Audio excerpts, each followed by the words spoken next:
Madam County Executive, we are very, very appreciative that you've taken time out of your life to hold this position. Let's welcome Prince George's County Executive Angela Alsobrooks.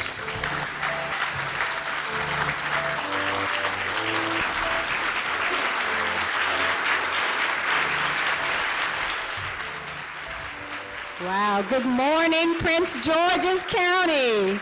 Good morning. Thank you so much.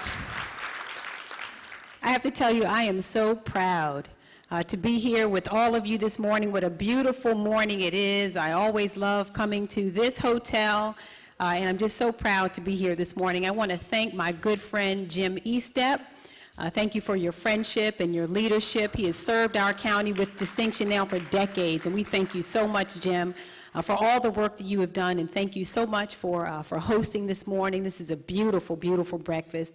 You and Nancy both have been wonderful friends, and I thank you so very much. I'd like to also thank the Prince George's County Economic Development Corporation, as well as the Greater Prince George's Business Roundtable for hosting us this morning.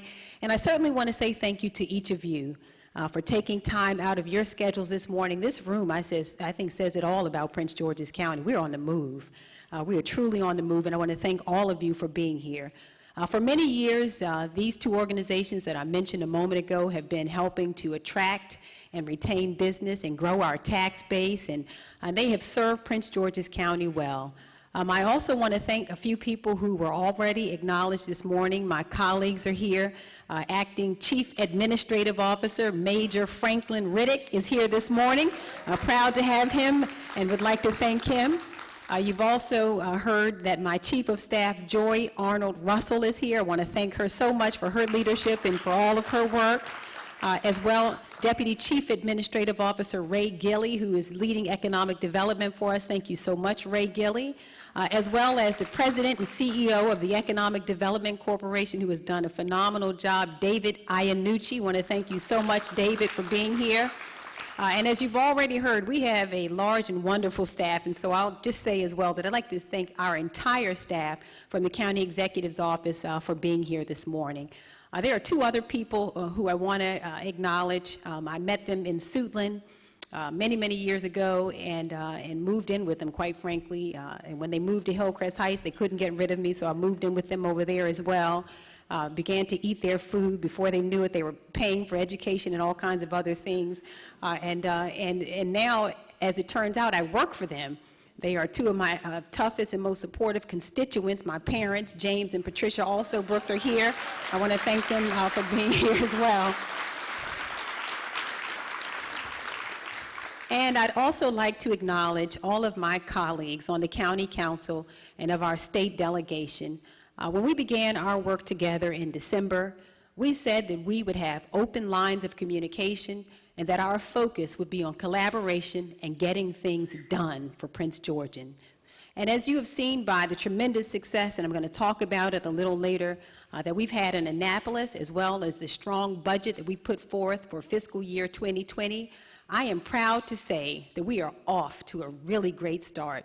And I want to offer my sincerest appreciation and commitment to each of them for their professionalism and for the commitment that they demonstrate every day to our county. And I'd also be remiss if I didn't say thank you to my predecessor, Rashern Baker.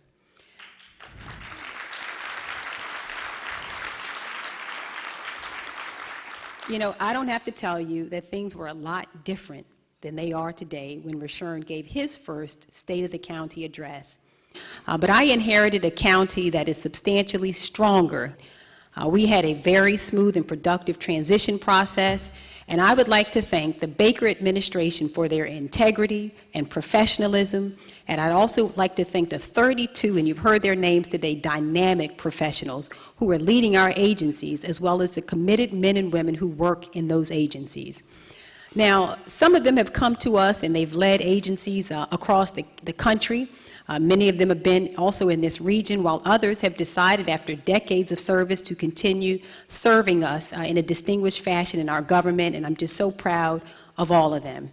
I'd like to also say that I don't know how many of you have seen my good friend Rashurin around lately. If you have not seen him, I can tell you that he looks substantially more relaxed, and in fact, for those of you who have not seen him, he's even grown a beard. Now, I've said to him, this beard is just gloating.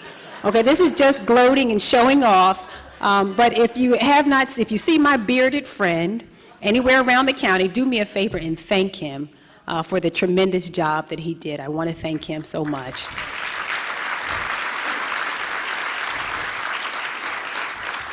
A little over 6 months ago, I stood before our community at the Showplace Arena and announced that above all else, my job was to make Prince Georgians feel proud of who we are and where we've been. I reminded the audience that day, thank you so much, Howard, we love Howard. He's proud as well. I reminded the audience that day of our rich history and strong and growing present and our bright future. I reminded them of our forefathers and foremothers who labored through darker times. I affirmed that Prince Georgians are the intellectual engine of the region's economy.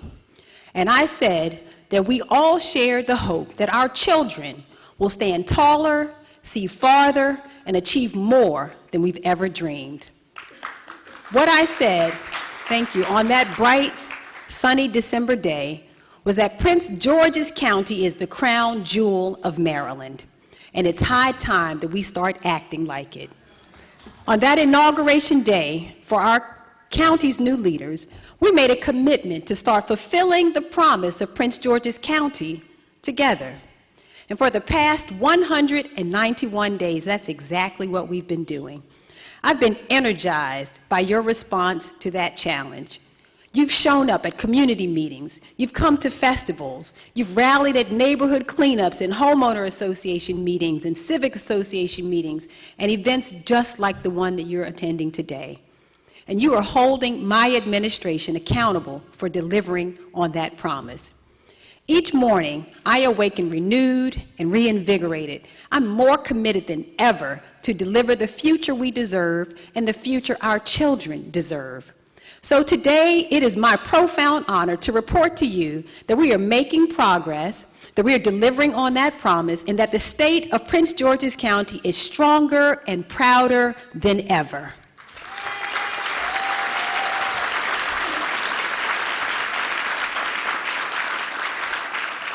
Now, I want you to know that the word has gotten out, and the word is known that Prince George's County is the crown jewel of Maryland. And we have results to show for it. The county added more than 20,000 jobs since the depths of the recession. The commercial tax base has grown from 26% to more than 30% of local tax revenues over a 4-year period. This provided an additional $50 million in revenue for our county. Median household income has increased over $81,000, putting the county in the top 4% of all counties in the United States in terms of wealth. And the unemployment rate is at a low 3.9%. And guess what? We're just getting started. We're expanding transit-oriented development, more and better grocery options, better jobs, better retail, better housing, and better access to the state-of-art health care that will transform our county's economy. And in the months ahead, we will do so much more. For instance, Urban Atlantic's monumental project will forever transform over 40 acres of surface parking lots at the New Carrollton Metro stop into a first-class, 2.5 million square foot, state-of-the-art transit-oriented development. Urban Atlantic is making swift progress, and soon we will have 1,500 residential units, 1.1 million square feet of office space, 150,000 square feet of retail space, and a 200-room hotel. This is amazing. This is absolutely amazing. I don't know how many of you have seen it over at New Carrollton, but it's just amazing. And after many years of not having enough federal agencies in the county, the United States Citizenship and Immigration Services headquarters will now be located at the Branch Avenue Metro Station. We're excited about the new $600 million University of Maryland Capital Region Medical Center that will open its doors in 2021. And to add to that, and Dr. Askew loves this as well, we will now have the Children's National Pediatric Center at Woodmore Town Center. Bozzuto's 350-unit market rate multi-family and retail complex is just south of this campus. And we have a new Marriott Hotel at Melford and Bowie and a new Home Suites in Largo. And that's just a few of the transformative projects that are currently underway. There's so many others progressing, like RPAI, the Carillon, a private sector development of the former boulevard at the Capitol Center. This project is adjacent to the new University of Maryland Capital Region Health Facility. And I have to tell you, this project will see $1 billion in investment by RPAI, 1.2 million square feet of retail, commercial, and hotels, including several medical office buildings and about 3,000 apartment units. The project should create well over 1,000 new jobs. We're also excited about Westphalia, a mixed-use development near Route 4 that will soon see the addition of as many as 1,700 new jobs as a well-known company moves ahead with plans to locate there. More later on that. Southlake was recently approved for its mixed-use planned community at Central Avenue and Route 301, which includes almost 700,000 square feet of office and retail, 390 hotel rooms, and 1,300 residential units.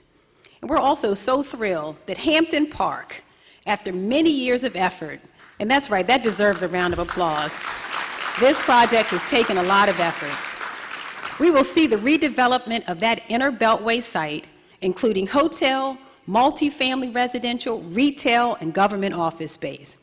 Now, I don't know how many of you missed this part, but we've talked about the federal agencies coming to Prince George's, and I don't know whether you missed the news that the Bureau of Engraving and Printing has begun the process to relocate from the District of Columbia to the Beltsville Agricultural Research Center.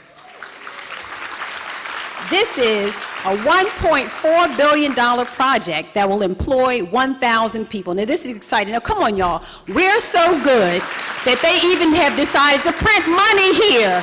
This is how good we've gotten. So you should know that Prince George's County isn't on the brink. Prince George's County isn't around the corner. Prince George's County isn't almost there. Ladies and gentlemen, Prince George's County has arrived.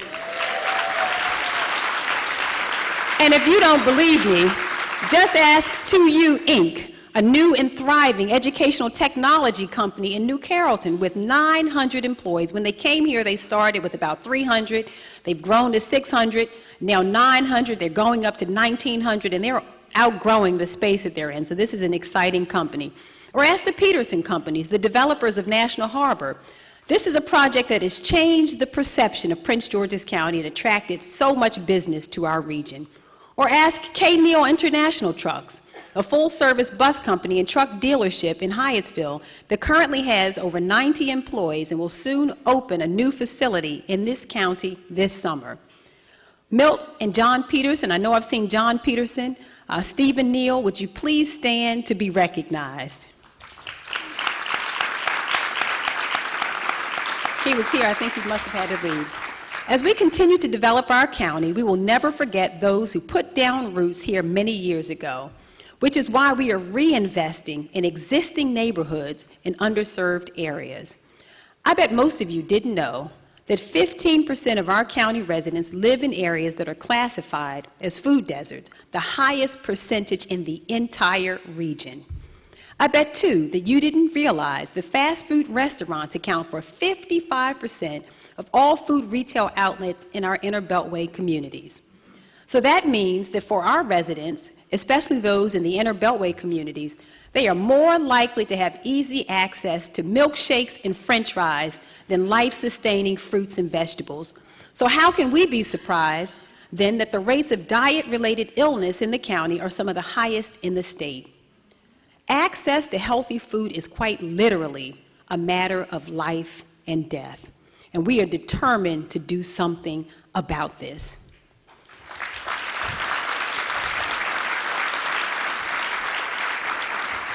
The good news is that we are making strides.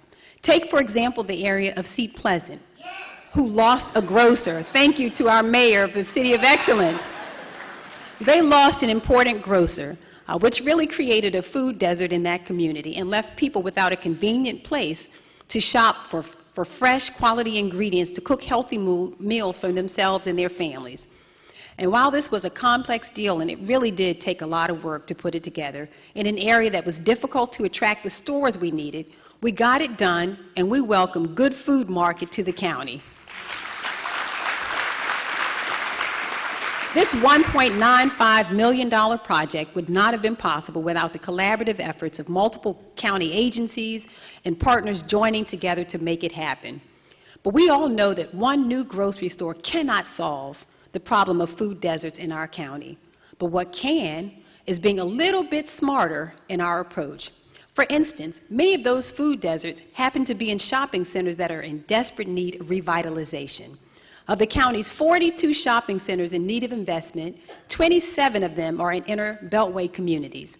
So, if we're going to reinvest in shopping centers anyway, why not leverage that investment to lure good grocery stores and healthy food restaurants? Take, for instance, the mall at Prince George's and shops at Iverson Mall, both within the Beltway. Thank you. We love those areas. Both within the Beltway, both in areas considered to be food deserts, and both in need of significant reinvestment. Well, thanks to more than $50 million that the owners of these malls have invested in HVAC, security, and additional upgrades, these centers aren't just providing shoppers a better experience, creating jobs and revenue, they've also attracted new restaurant tenants. The energy that the county has generated has been so strong that we've also been able to attract some really amazing investors. I'd like to tell you about Eric Hugas, a businessman who understands the value of Prince George's County and the people who live here. 3 years ago, he bought a failing shopping center in Clinton, Maryland, one that many others had quite frankly overlooked.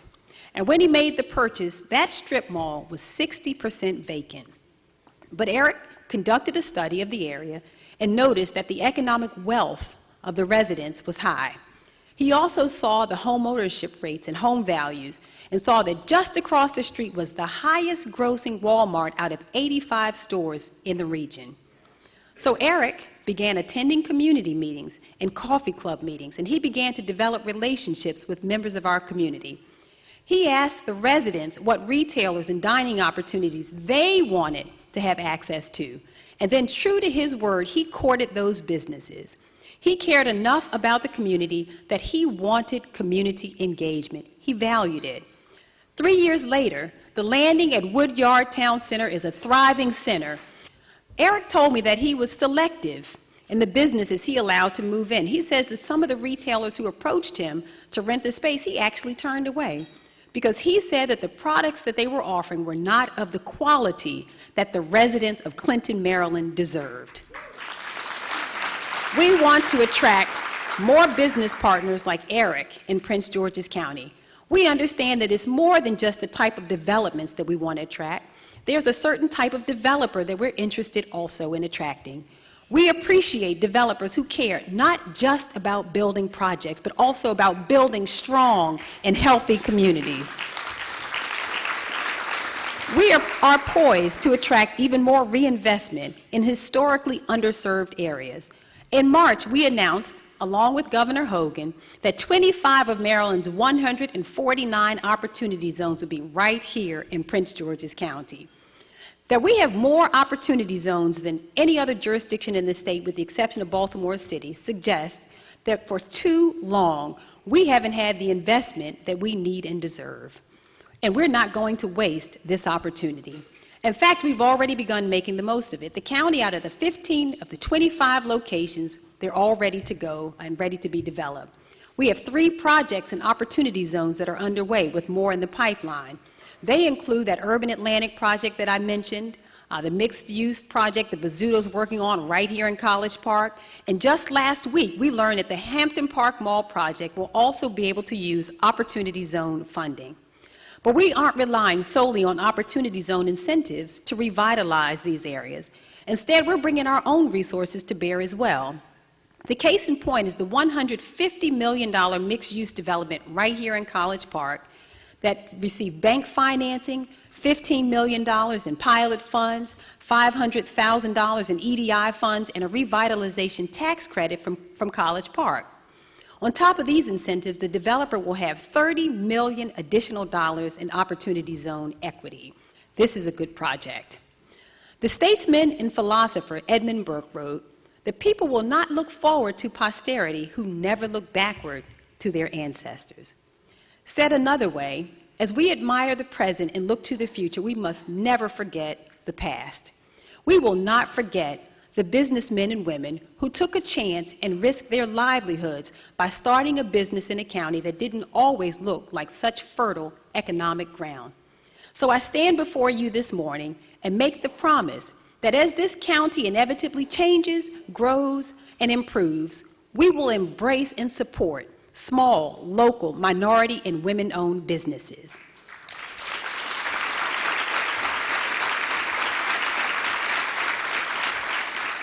Businesses like Franklin's Restaurant, Brewery, and General Store, located in the heart of historic Hyattsville, established in 1992 on what was a dying strip of Route 1. It's the only combination restaurant, brewery, and toy store in the world. It's very interesting when you shop there. For nearly 30 years, Franklin's has been a cherished gathering place with deep community roots. Mike and Deborah Franklin, this day is for you and others like you who have done so much for this county. For people, thank you. People like Sam Alexander, who since 1981, his company, ESSI, located right in Upper Marlboro, has been providing top-notch security services to clients across the region. Sam is here this morning. Sam, please stand and be recognized. Anoop Mehta, president of Science Systems and Applications Incorporated, just down the road in Greenbelt, with over 300 employees working in the county. SSAI has been a provider of scientific, technical, and research support services, primarily to federal science agencies such as NASA, NOAA, NIH, and USDA, to name a few. They've been in business for 36 years, and Prince George's County has always been their home. And then I'd like to mention my good friend, Lance London, who owns 3 Carolina Kitchens right here in Prince George's County. Lance and I grew up together in Suitland, and I'm so proud to see what he is doing to give back to the community that raised us. Now, I know Lance could not be here this morning. He's heading back from New York, but I know Dawn Moss and his colleagues are here to represent him. Please stand up and be recognized from Carolina Kitchen.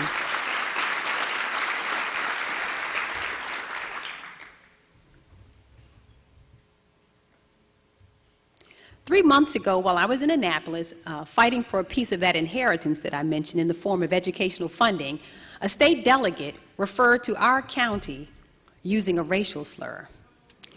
Local and national news outlets scorned the delegate, and elected officials from across the state censured her. Many of them called for her resignation and her termination. As you can imagine, members of the media looked to me for comment. I was angry, I was sad, I was outraged, and I wanted to stand up for the 900,000 people of this county who respect and treasure our diversity. But before responding,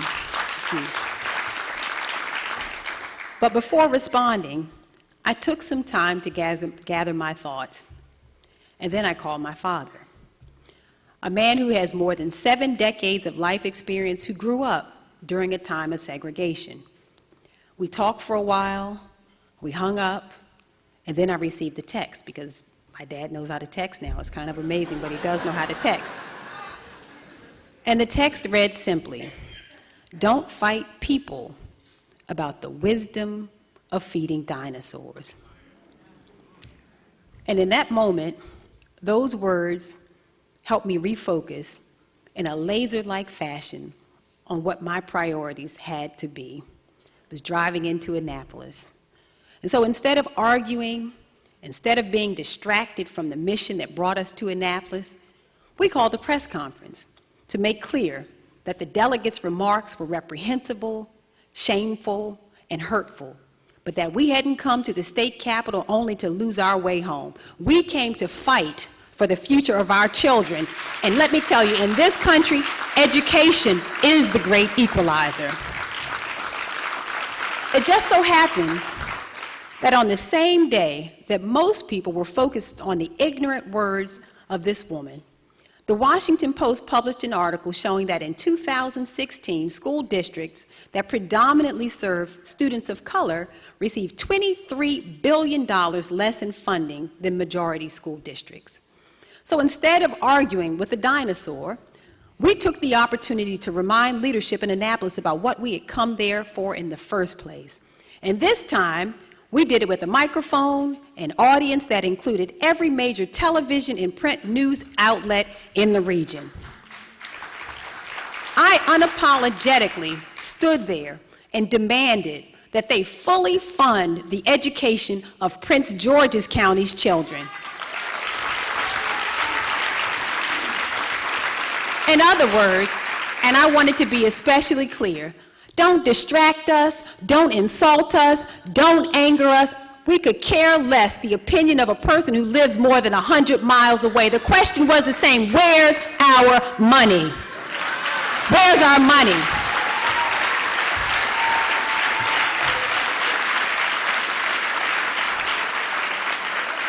We fought for what we deserve, and we won.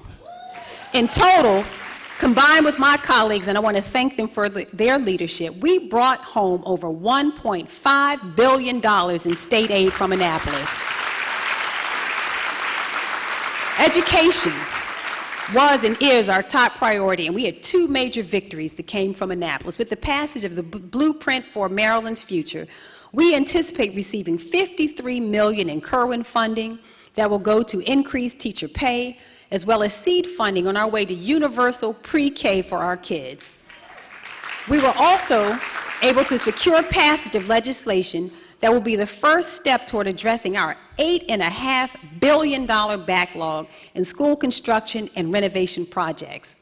The bill establishes the Prince George's County Public-Private Partnership Fund, which makes us the first jurisdiction in the state to have this type of structure in place to build schools. When fully stood up, the P3 model will allow us to build 18 schools over the next 7-year period. And we will do it at a cost savings and faster than it's ever been done before. We're also investing in summer programs that will prepare our children for college and careers. The Summer Youth Enrichment Program, established by County Executive Baker and the Chamber of Commerce in 2012, was designed to provide youth between the ages of 15 and 19 with meaningful work experience. This year, we made some changes to welcome more people into that program. First, we opened the program to young people. We expanded the age. We're now accepting 14 to 22-year-olds. We second decided to double the number of jobs. So we have gone from 3,000 to 6,000 jobs. And finally, we lifted a restriction that prevented youth from participating for more than 2 summers. It used to be the case that if you participated for 2 summers, you were disqualified from applying again. We removed that restriction. So now that you can work with us each summer. The response has been overwhelming. We received more than 10,000 applications, 80% of whom are first-time applicants.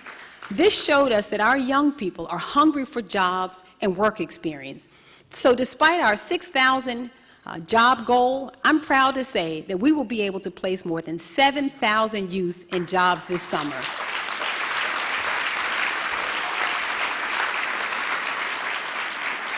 One of those applicants, a young man about 14 years old, came to our in-person application fair at the Community of Hope AME Church.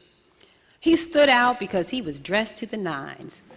He had his hair cut, his pants were clean and pressed, he wore a sweater vest and a worn but tidy dress shirt. To top it off, he was one of the few young men I noticed in the room who wore a necktie. This young man was so sharp. He had presence. I noticed that he had a light, and he was proud of himself. So I made my way over to him, and I told him how nice he looked. I said, "Oh my gosh, look at you. You look incredible." He smiled. He looked across the room at another young man. He pointed to him and said, "You know, he helped me to tie my tie." And so my heart beams. I've told this story before, but my heart beams every time I retell this story. These two teenage boys took the time out of their Saturday to put their best foot forward.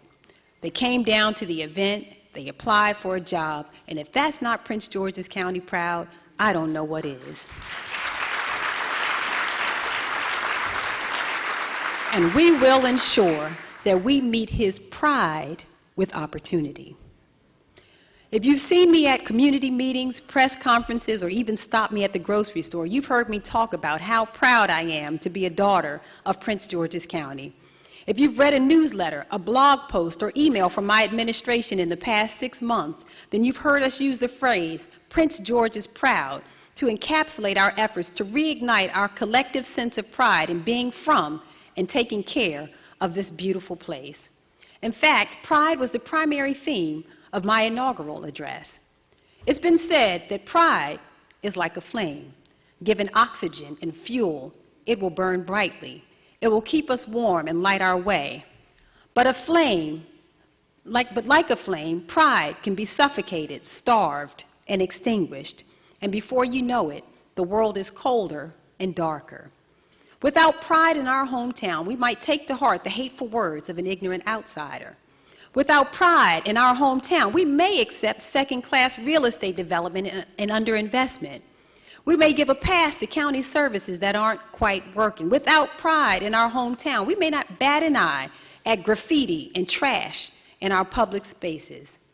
Still, like a flame extinguished, pride can be reignited.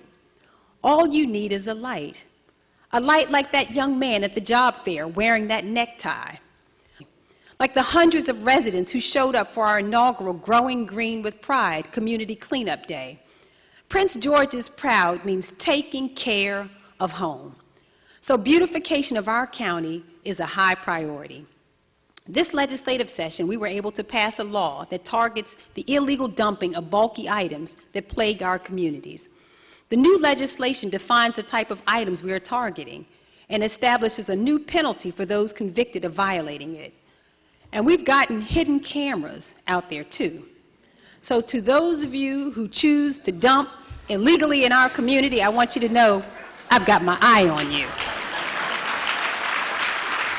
And soon, we'll have your license plate number and we're coming for you. Our efforts to beautify our county won't end here. We'll continue to further our efforts around illegal dumping and maintain our new partnership with the state that will help us remove litter from our roadways and keep our county litter-free. And I'd have to give a shout out, and I saw him here, to our Director of Public Works and Transportation, Terry Bellamy, and his entire team. Now, many of you have seen those signs are all around our county. You're going to know what I'm talking about, the signs that advertise. We're buying houses, we're painting houses, we're power washing houses, we buy cars, sell cars, we tutor. You've seen these. Well, Terry and his team, they've been in our median. Well, Terry and his team have picked those signs up, and guess what? They've taken down those numbers and launched a robocall campaign, sending them message telling them to find a better, legal way to advertise their child care and tutoring service and to stay off of our medians.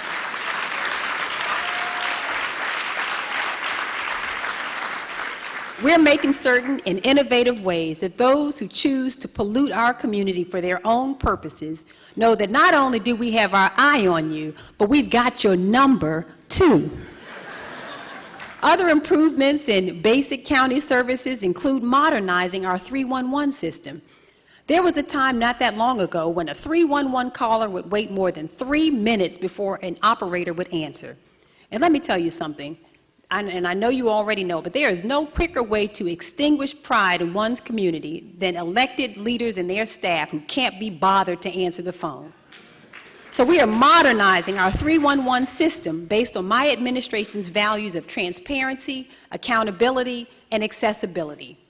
With those values in mind, we've made several changes to 311, and now a call that used to take you 3 minutes and 58 seconds for an operator to answer has a wait time of about 17 seconds. We've improved 311.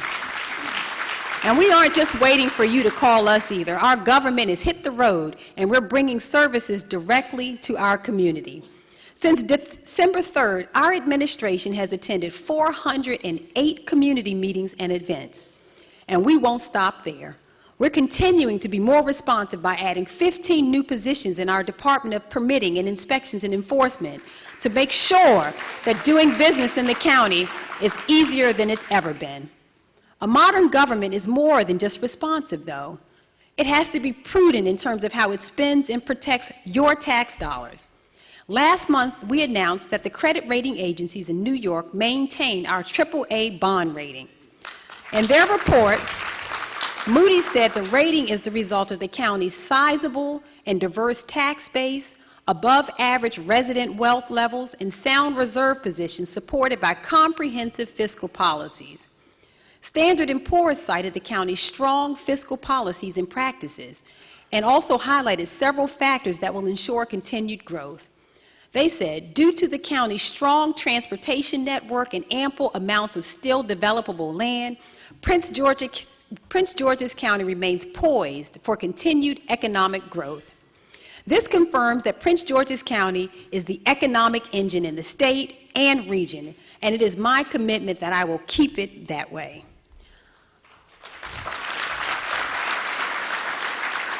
A little over 6 months ago, on a perfect sunny December day, I stood before our community and made a series of promises.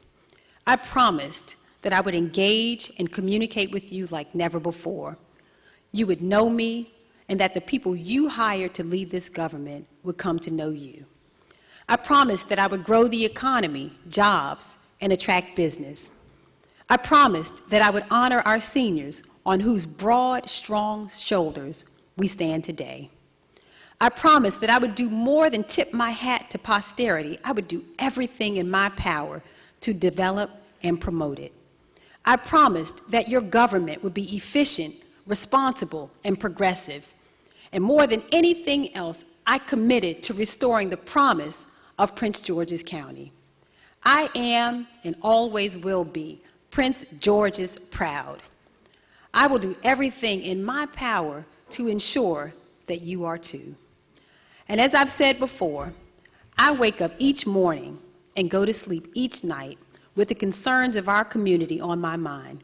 And I promise you that we will never rest on our laurels. Ladies and gentlemen, the state of the county is strong, and together it will be forevermore. May God bless you, and may God continue to bless Prince George's County. Thank you.